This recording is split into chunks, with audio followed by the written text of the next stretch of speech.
ایک عورت جو اکیلی تھی مگر اس کے قدموں سے فرشتے اترتے تھے، جس نے کبھی کسی مرد کو نہیں چھوا مگر اس کے پیٹ میں ایک بچہ پل رہا تھا۔ دنیا نے اسے بدنام کیا اور اللہ نے اس کا نام قرآن میں ہمیشہ کے لیے لکھ دیا۔ وہ عورت نہ رانی تھی نہ نبی، مگر جنت کی عورتوں کی سردار بن گئی۔ وہ عورت تھی مریم علیہ السلام۔ تو دوستو، ویڈیو شروع کرنے سے پہلے ویڈیو کو لائک اور چینل کو سبسکرائب کریں تاکہ ایسی ویڈیو ہم آپ تک پہنچا سکیں۔ تو آئیے ویڈیو کو شروع کرتے ہیں۔ وہ ایک پاک اور روحانی دور تھا جہاں ایک نیک بندی نے اللہ سے ایک ایسی دعا کی جس کا اثر آج بھی زندہ ہے۔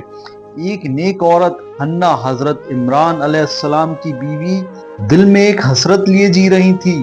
وہ روز اپنے سامنے دوسروں کے بچوں کو کھیلتے قربانیاں دیتے ہوئے دیکھتی اور دل میں ایک ہی بات پالتی، کاش میرے پاس بھی ایک اولاد ہوتی جسے میں مسجد کی خدمت میں پیش کر دیتی۔ ایک دن جب وہ باغ میں تھی، ایک پرندہ اپنے بچوں کو کھانا کھلا رہا تھا۔ بس ماں کا دل ٹوٹ گیا، آنکھیں بھر آئی اور انہوں نے اسی وقت سجدے میں گر کر ایک دعا کی، اے میرے رب، اگر تو مجھے اولاد دے گا تو میں اسے تیرے راستے کے لیے وقف کر دوں گی، ہمیشہ تیری راہ میں پیش کر دوں گی۔ اللہ نے دعا قبول کی، لیکن وقت گزرا اور اللہ نے اس نیک عورت کو ایک بچی سے نوازا۔ وہ حیران ہوئی کیونکہ اس زمانے میں مسجد میں صرف لڑکوں کو پیش کیا جاتا تھا، عورتوں کا وہاں رہنا ممکن نہیں سمجھا جاتا تھا۔ ماں نے دل تھام کر کہا، یا اللہ، یہ تو لڑکی ہے۔ لیکن اللہ نے سورہ آل عمران میں فرمایا، میں جانتا ہوں کہ کیا پیدا ہوا ہے اور لڑکا وہ نہیں بن سکتا جو یہ لڑکی بنے گی۔ اور اس بچی کا نام رکھا گیا مریم، مطلب عبادت گزار، بندگی کرنے والی، پاک دامن۔ اور جان لو، یہی وہ بچی تھی جو آگے چل کر حضرت عیسیٰ علیہ السلام کی ماں بنی، جس نے ایک بنا شوہر کے بیٹے کو جنم دیا اور پوری دنیا کے لیے صبر، حیا اور توکل کی سب سے اونچی مثال بنی۔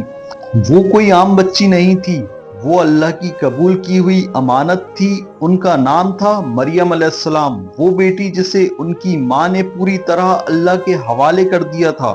جب حضرت حنا نے اپنی بیٹی کو اللہ کے راستے میں وقف کیا تو اس زمانے کے لوگ حیران تھے، یہ تو لڑکی ہے، اسے مسجد میں کیسے رکھا جائے گا؟ لیکن اللہ نے اس فیصلے کو قبول کر لیا تھا۔ اب سوال یہ تھا، مریم علیہ السلام کی پرورش کون کرے گا؟ کئی نیک لوگ چاہ رہے تھے کہ انہیں یہ سوبھاگیہ ملے، ہر ایک نے اپنا نام دیا، لیکن پھر ہوا کچھ ایسا جو آج بھی سننے والوں کے رونگٹے کھڑے کر دیتا ہے۔ قرآن کہتا ہے، ان سب نے اپنے قلم پھینکے یہ دیکھنے کے لیے کہ کسے یہ ذمہ داری ملے، اور آخرکار قرآن کی تصویر میں نصیب چمکا حضرت زکریا علیہ السلام کا۔ اب مریم علیہ السلام کو ایک الگ کمرے، ایک محراب میں رکھا گیا۔ وہاں نہ شور تھا نہ دنیا کی کوئی دھڑکن، بس ایک چھوٹی سی جگہ جہاں سے ایک دن نبوت کا سورج نکلنے والا تھا۔ مریم علیہ السلام ہر وقت عبادت میں مشغول رہتی، راتوں کو جاگتی، آنسو بہاتی اور اللہ کی طرف مخاطب ہوتی۔ جب حضرت زکریا ان کے پاس کھانے کا سامان لے کر جاتے تو دیکھتے کہ مریم علیہ السلام کے پاس پہلے سے ہی کوئی رزق موجود ہوتا۔ ایک بار انہوں نے پوچھ ہی لیا، مریم، یہ سب کہاں سے آتا ہے؟ مریم علیہ السلام نے سر جھکا کر جواب دیا، جو سورہ آل عمران میں موجود ہے، یہ اللہ کی طرف سے آتا ہے، وہ جسے چاہتا ہے بے حساب دیتا ہے۔ سوچئے، ایک ایسی لڑکی اکیلے عبادت میں ڈوبی جسے اللہ فرشتے کے ذریعے کھانا بھیجتا تھا۔ یہاں سے ہمیں بہت بڑا پیغام ملتا ہے، جب دل میں توکل ہوتا ہے تو زمین کے راستے بند ہونے پر آسمان سے رزق اترتا ہے۔ مریم علیہ السلام اپنے محراب میں تھی، وہ کمرہ جو اب نہ صرف عبادت کی جگہ بن چکا تھا بلکہ فرشتوں کی نزولگاہ بھی تھا۔ ایک روحانی منظر، تنہا کمرہ، نہ کوئی دستک، نہ کوئی آہٹ، اور اچانک ایک حسین روشن چہرہ کمرے میں داخل ہوا۔ ایک نوجوان مرد کی شکل میں فرشتہ ان کے سامنے کھڑا تھا۔ وہ کوئی اور نہیں، جبرائیل علیہ السلام تھے۔ ایک پاک دامن عورت کے لیے جو کبھی کسی مرد کے پاس نہیں بیٹھی، اچانک کسی اجنبی کو سامنے دیکھ کر وہ کانپ اٹھی۔ ان کا پہلا جواب یہ تھا، اگر تو اللہ سے ڈرتا ہے تو مجھ سے دور ہو جا۔ کتنی پاک حیا تھی اس لفظ میں، کتنے خالص ایمان۔ اور پھر جبرائیل علیہ السلام بولے، ان کی آواز نرم مگر اللہ کا پیغام لیے ہوئے تھی، میں کوئی عام انسان نہیں، میں تو بس تیرے رب کا بھیجا ہوا فرشتہ ہوں، میں تجھے ایک پاک اور نیک بیٹا دینے آیا ہوں۔ مریم علیہ السلام کانپ گئی، ان کے ہونٹ سوکھ گئے، آنکھیں پھیل گئی، مجھے بیٹا کیسے ہو سکتا ہے؟ نہ تو کسی مرد نے مجھے چھوا ہے اور نہ میں بدکار ہوں۔ جبرائیل علیہ السلام نے کہا، ایسا ہی ہوگا، یہ تیرے رب کا فیصلہ ہے تاکہ وہ اس بچے کو لوگوں کے لیے نشانی بنا دے۔ اور وہی اس لمحے میں جبرائیل علیہ السلام نے اللہ کے حکم سے پھونک ماری اور مریم علیہ السلام کے پیٹ میں عیسیٰ علیہ السلام کی جان ڈال دی گئی۔ نہ شور ہوا، نہ الزام کا موقع ملا، نہ کوئی گواہ، بس اللہ اور اس کی بندی۔ اب مریم علیہ السلام کے پیٹ میں بچہ تھا، لیکن کوئی شوہر نہیں، کوئی مرد نہیں، کوئی سہارا نہیں۔ دنیا کی زبانیں زہریلی ہو سکتی تھی، لوگ تانے دے سکتے تھے، اور ایک پاک دامن عورت کو سب سے زیادہ درد الزام دیتا ہے، گرب نہیں۔ مریم علیہ السلام نے خود کو اللہ کی راہ میں چھوڑ دیا اور ایک سنسان ویران جگہ کی طرف نکل پڑی۔ قرآن کے الفاظ ہیں، اور پھر وہ مریم اسے لے کر دور ایک سنسان جگہ چلی گئی، کئی دن کئی راتیں، اور آخرکار مریم علیہ السلام ایک کھجور کے سوکھے درخت کے نیچے جا کر بیٹھ گئیں، تھکی ہوئی، ٹوٹی ہوئی اور درد میں ڈوبی ہوئی۔ جیسے ہی زحمت ولادت، لیبر پین شروع ہوا، مریم علیہ السلام کے ہونٹوں سے ایک ایسی سسکی نکلی جو آج بھی ہر پاک دل عورت کو رلا دیتی ہے۔ سورہ مریم میں، کاش میں اس سے پہلے مر جاتی اور میرا نام و نشان تک مٹ جاتا۔ ایک نبی کی ماں جس کا درجہ جنت کی عورتوں میں سب سے اونچا ہے، وہ بھی گرب کے درد اور الزام کے ڈر سے مرنے کی تمنا کرتی ہے۔ اور پھر آیا اللہ کا پیغام۔ اللہ نے مریم علیہ السلام کو بالکل تنہا نہیں چھوڑا۔ اسی کھجور کے پیڑ کے نیچے ایک چمتکار ہوا جو سورہ مریم آیت نمبر 24 اور 25 میں موجود ہے۔ گھبراؤ نہیں، تمہارے رب نے تمہارے نیچے ایک پانی کا چشمہ بہا دیا ہے، اور اس کھجور کے درخت کو ہلا دو، تازہ پکی ہوئی کھجوریں تمہارے پاس گریں گی۔ اس دنیا میں کوئی نبی، کوئی سہیلی، کوئی رشتہ دار نہیں تھا، صرف اللہ تھا۔ وہ اللہ جو ایک تنہا عورت کو کھجور اور پانی دے کر کہتا ہے، کھاؤ پیو اور آنکھیں ٹھنڈی کرو۔ مریم علیہ السلام جنہوں نے اللہ کے حکم سے ایک بغیر شوہر کے بچے کو جنم دیا تھا، اب اس بچے کو گود میں لیے دھیرے دھیرے اپنے شہر واپس آ رہی تھی۔ لیکن یہ کوئی عام واپسی نہیں تھی، ہر قدم پر دل دہلتا تھا، ہر سانس کے ساتھ ڈر بڑھتا تھا، کیونکہ انہیں پتا تھا قوم صرف بچہ نہیں دیکھے گی، وہ تو الزام لگائے گی، شک کرے گی، بدنام کرے گی۔ لوگوں کی نظریں ایک ٹک دیکھنے لگی، فسفساہٹیں شروع ہو گئیں، اور پھر ایک جھنڈ نے انہیں گھیر لیا۔ اے مریم، تو نے تو بہت ہی عجیب کام کر ڈالا ہے۔ پھر اللہ تعالیٰ نے سورہ مریم میں یہ کلیئر کرا، اے ہارون کی بہن، نہ تو تیرا باپ بدکار تھا اور نہ ہی تیری ماں کوئی غلط عورت تھی۔ سوچئے، جس عورت نے کسی مرد کو چھوا تک نہیں، اسے اب بدکاری کا الزام دیا جا رہا ہے۔ مریم علیہ السلام نے کچھ نہیں کہا، انہوں نے اپنے ننھے سے بیٹے کی طرف اشارہ کیا اور قوم چونک اٹھی۔ لوگوں نے کہا، ارے تو ایک نوجات بچے سے کیسے بات کر سکتی ہے؟ اور پھر وہ ہوا جو انسانیت کے لیے ایک عظیم و شان معجزہ بن گیا۔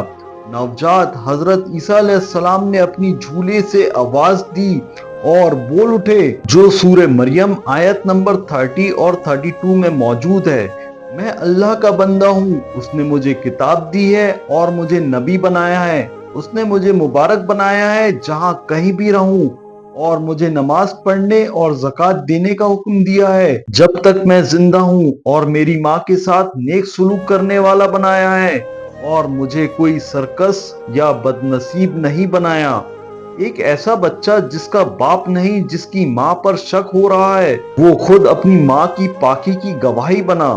مریم علیہ السلام نے کوئی صفائی نہیں دی، کوئی چیخ پکار نہیں کی، صرف اللہ پر توکل کیا، اور پھر اللہ نے ان کے نوجات بیٹے کی زبان کو اپنی آواز بنا دیا۔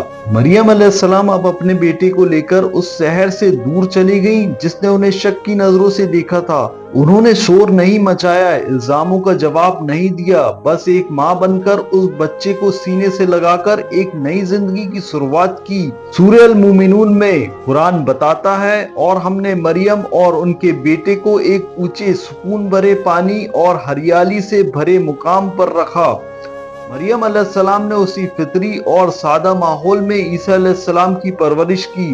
نہ بازار، نہ اسکول، نہ کھلونے، نہ رشتہ دار، بس ایک ماں کی دعائیں، ایک ماں کی نظروں کی حفاظت اور ایک ماں کی خاموش عبادتیں۔